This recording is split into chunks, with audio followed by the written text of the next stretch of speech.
Right అమెరికాలో అధ్యక్షుడు Trump కు భారీ ఎదురు దెబ్బలు తగులుతున్నాయి.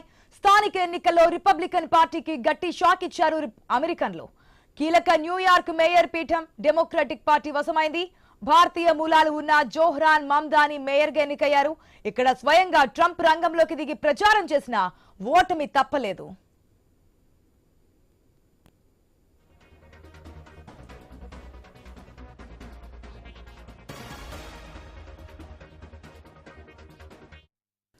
మొత్తం 3 స్టేట్ ఎన్నికల్లో ప్రత్యర్థులు డెమోక్రాట్ పార్టీదే విజయం. వర్జీనియా స్టేట్ ఎన్నికల్లో కూడా డెమోక్రాట్ల జెండా రెపరెపలు కనిపిస్తున్నాయి. తొలి మహిళా గవర్నర్ గా అబిగాయిల్ స్పాన్బర్గన్ ఎన్నికయ్యారు. లెఫ్టినెంట్ గవర్నర్ గా గజాలా హష్మీ విజయం సాధించారు. గజాలా 1964లో హైదరాబాద్ మలక్పేటలో జన్మించారు. ఆమె చిన్నతనంలోనే కుటుంబంతో సహా అమెరికా వెళ్లి స్థిరపడ్డారు.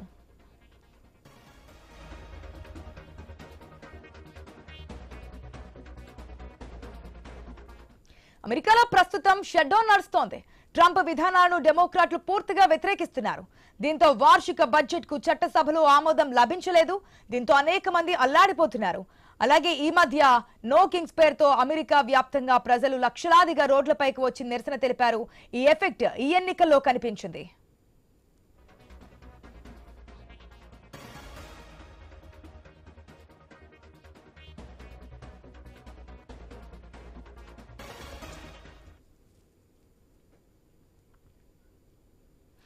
అమెరికాలో అధ్యక్షుడు డొనాల్డ్ ట్రంప్ కు భారీ ఎదురు దెబ్బలు తగులుతున్నాయి. స్థానిక ఎన్నికల్లో రిపబ్లికన్ పార్టీకి గట్టి షాక్ ఇచ్చారు అమెరికన్లు. కీలక న్యూయార్క్ మేయర్ పీఠం డెమోక్రటిక్ పార్టీ వశమైంది. భారతీయ మూలాలు ఉన్న జోహ్రాన్ మమ్దాని మేయర్ గా ఎన్నికయ్యారు. ఇక్కడ స్వయంగా ట్రంప్ రంగంలోకి దిగి ప్రచారం చేసిన ఓటమి తప్పలేదు.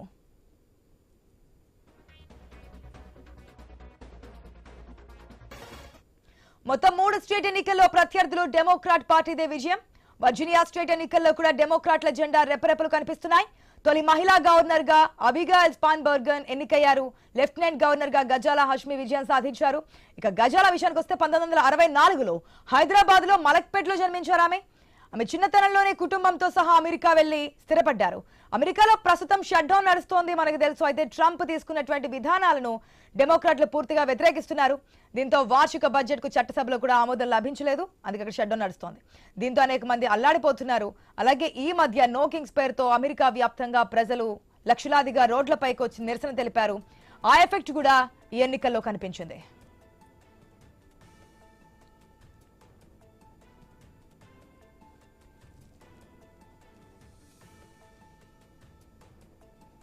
మనం చూస్తున్నాం అమెరికాలో ట్రంప్ అధికారంలోకి వచ్చిన తర్వాత అధ్యక్ష పీఠం ఎక్కిన తర్వాత తీసుకున్నటువంటి నిర్ణయాలు ఎవరికి నచ్చడం లేదు. మెయిన్గా అమెరికన్స్ కూడా నచ్చడం లేదు.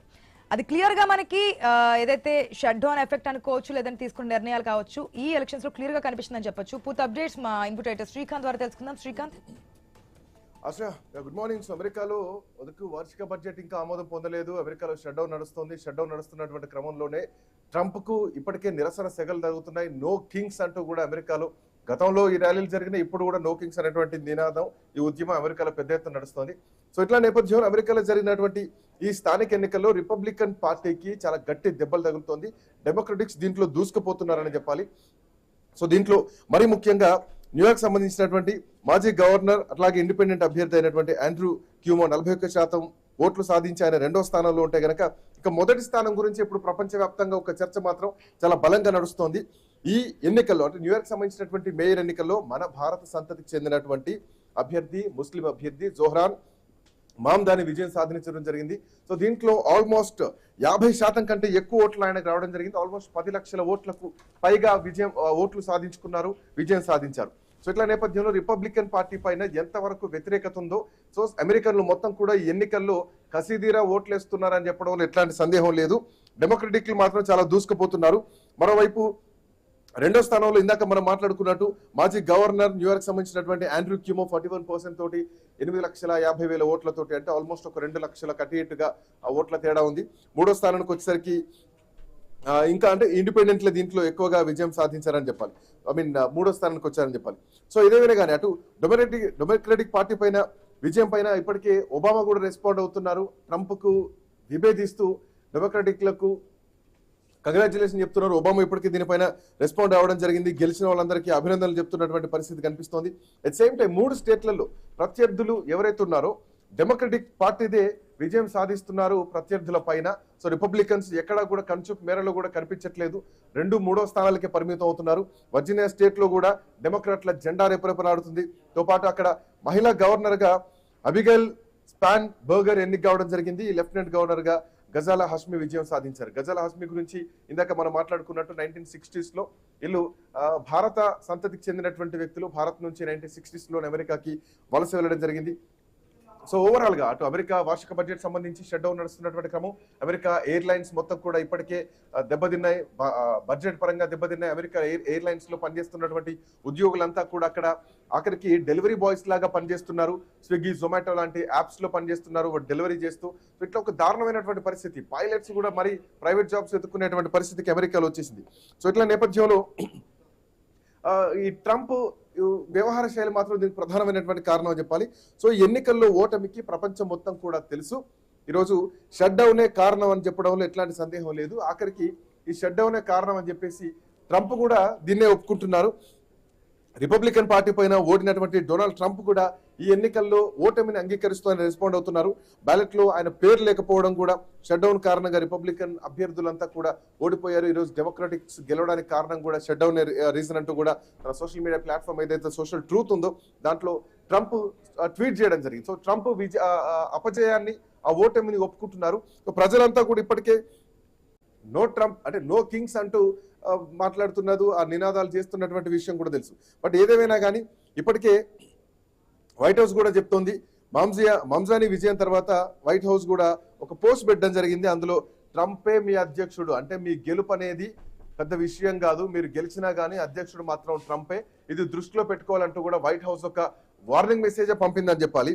సో ఏదేమైనా కానీ ట్రంప్ అధ్యక్షుడైన తర్వాత ప్రతిపక్ష డెమోక్రటిక్ పార్టీ జరిగినటువంటి ఫస్ట్ టైం జరిగినటువంటి ఈ స్థానిక ఎన్నికల్లో విజయాన్ని సాధించింది.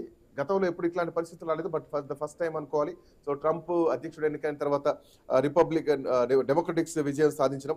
సో న్యూయార్క్ లో కానీ డెమోక్రటిక్ అభ్యర్థి మామ్దాని విజయం సాధించడం, ఆ తర్వాత వర్జీనియాలో డెమోక్రటిక్ అభ్యర్థి విజయం సాధించడం.